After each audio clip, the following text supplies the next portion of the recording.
Hey gang, this is the first video in my Crochet Basics series where I'm going to teach you the very basics on how to crochet. So the first thing I'm going to teach you in this video is how to hold your crochet hook. Whether your hook is metal or plastic or even bamboo hooks, how you hold it is entirely up to you. I'm just going to go through a few ways that people I've seen hold it. I hold my hook like this, sort of between my ring finger and my pinky.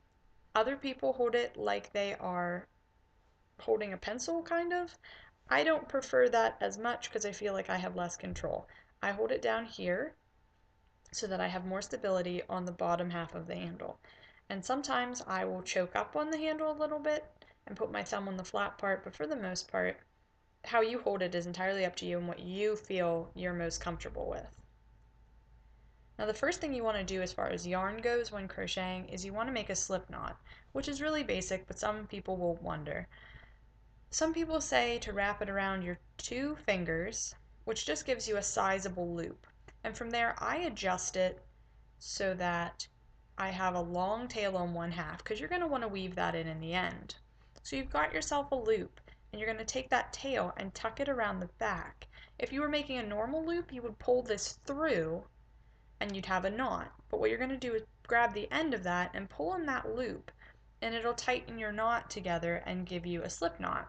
And the good thing about a slip knot, and the reason we want it in crochet, is because when you pull on these two ends here, it tightens your loop.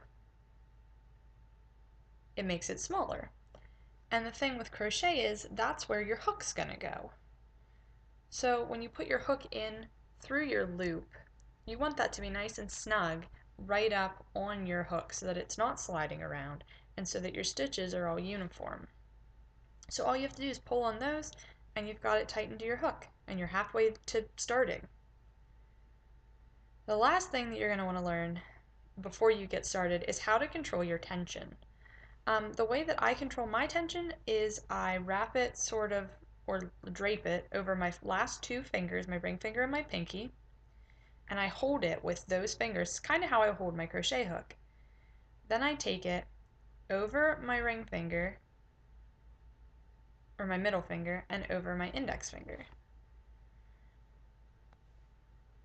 And what I do with my middle finger and my thumb is I hold the bottom half of my yarn, or whenever my projects get bigger, I hold my actual work. Some people weave it through their fingers like this.